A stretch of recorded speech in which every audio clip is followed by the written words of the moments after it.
Cette contraction, ce qui ramène la commissure et donc mon doigt vers les dents, c'est l'orbiculaire des nerfs. On va aller un peu plus loin dans la joue. On met le doigt légèrement au crochet, donc là on a passé l'orbiculaire. On va sur un autre possier qui est dans la joue. On contracte, on ramène mon doigt. C'est quel muscle ça? Ceux qui font du maxillo? Le buccinateur. C'est donc un muscle qui va ramener la joue vers l'arcade dentaire. Je vais vous reposer un petit peu.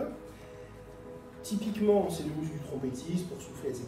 Mais c'est aussi le muscle qui va permettre de ramener les aliments sous les dents quand on mastique pour éviter d'avoir des débris dans le sillon, dans le sillon gingivo-jugal, et donc qui ramène le bol alimentaire régulièrement sous les arcades dentaires. Là, on est sur des possiers. On descend un peu plus loin, on va rencontrer une masse musculaire un peu charnue à ce niveau-là. Et pour la contracter, on va serrer les dents. Et là, ça plaque mon doigt sur les dents. Cette grosse masse musculaire, c'est le faisceau profond du masséter. Okay, on a vu le faisceau superficiel tout à l'heure. On est sur le faisceau profond du masséter. Là, il y a tout qui se contracte. Que le masséter. On va essayer de serrer les dents simplement. Voilà. Très bien.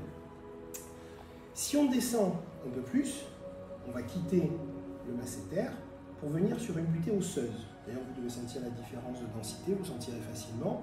On va se retrouver sur le bord antérieur de la coronoïde. D'accord? Orbiculaire, buccinateur, masséter, et on arrive en butée sur la coronoïde. Le dernier muscle qui reste à palper, le ptérygoïdien latéral. On ouvre un petit peu, la coronoïde bascule. On va contourner la coronoïde et tourner la pulpe du doigt vers le haut. Et là, on est sur la zone de passage, et encore, il n'est pas très tendu. On est sur la zone de passage du ptérygoïdien latéral. Alors, on ne le palpe pas directement. Toutes les études IRM l'ont montré. On n'est pas directement comme sur les autres muscles, sur le corps musculaire. On est sur la zone de passage. Par contre, quand le muscle est tendu, un peu inflammatoire, on sent, c'est induré, la zone est un peu épaisse.